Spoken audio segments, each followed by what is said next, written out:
Doc Willie Ong, abay may matinding pahiwatig patungkol sa kanyang last video, live video niya sa kanyang social media account. So ano nga na nga ba ang kalagayan ngayon ni Doc Willie at ano nga ba itong bago niyang revelasyon? But before that, if you haven't subscribed yet to my YouTube channel, please don't forget to like, share, and subscribe at i-hit mo na rin ang notification bell for more showbiz updates.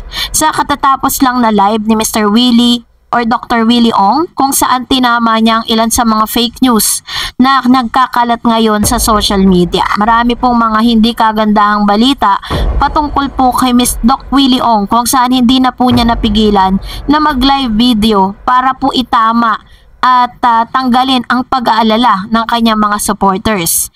So narito ang ilan sa mga pahiwatig nga ni Doc Willie Ong sa kanyang last live video. Let's watch this. 20 meters, may hinga na ako eh. Salita lang, may hinga na ako. Paano nga, bubog tayo sa chemo? Gusto natin palitin yung bukol, di ba? Nilalabanan ng katawan mo. Hirap ka pa matulog, marami pang surgery, pero walang choice eh. Doon kasi talaga ang para sa akin na maganda. Kaya sa atin, pag nabuhay pa ako, ipipilit natin yan sa Pilipinas, walang korupsyon, walang kalokohan. Sabi mo, Doc, ba't ka pa nag-iisip niyan?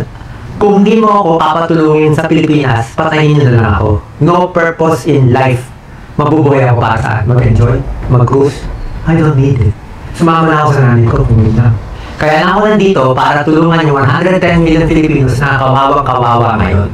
Yun lang ang purpose. Wala akong pakialam sa politika ng iba. Sarili kong style. So, diretso sa taas, diretso sa Holy Spirit, I don't care about anyone. Sorry ah. Kasi matigas talaga ako ngayon. Pag alam ko tama, tama. Sa kanya pong last live video, nilinaw niya na medyo malakas yung kanyang pakiramdam ngayon at nagkakaroon po ng magandang development sa kanyang pagpapagamot.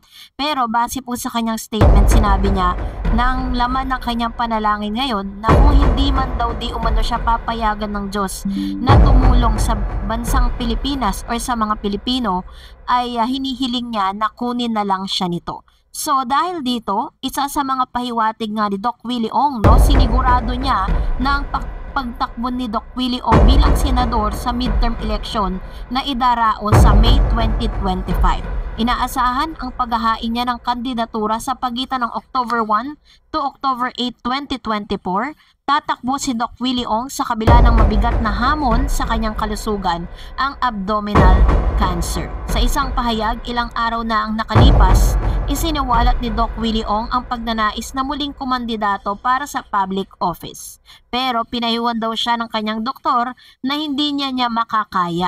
Sabi niya, gusto kong tumakbo pero paano ako tatakbo? Ang sabi ng doktor ko, cannot, hindi ka na makakahabol, you have no more time.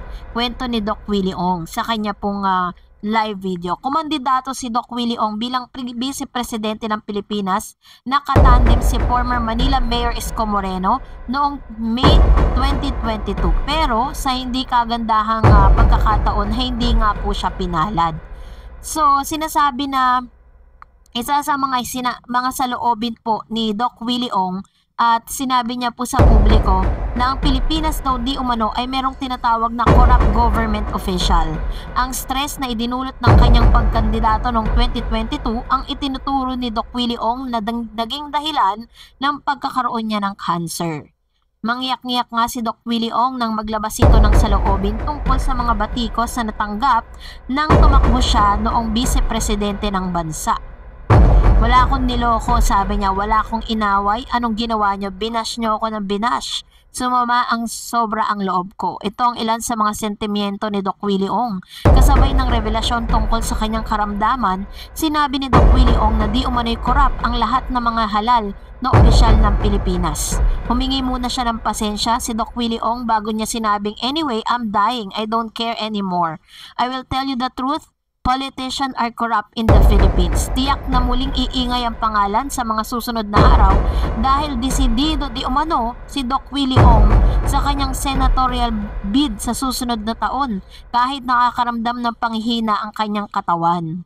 So yan ang ilan sa mga pahiwatig ni Doc Willie Ong na sa kabila po ng matinding pinagdadaanan nito ay talagang naroon yung kanyang strong desire na tumakbong muli, hindi bilang isang vice-presidente but bilang isang senador, ano, gusto niya talagang pumasok sa politika dahil isa sa mga naging purpose at isa sa mga gusto po talagang palawigin ni Doc Willie Ong yung sistema ng ating pong health, no, yung mga health facilities na may kinalaman po sa pangangalaga sa kalusugan ng mga Pilipino. Bilang isang doktor, ay ito ang kanyang sinasabing gusto niyang maiambag sa Pilipinas, lalo na't nakaranas po siya ng napakagandang serbisyo mula sa mga doctors and hospital sa Singapore.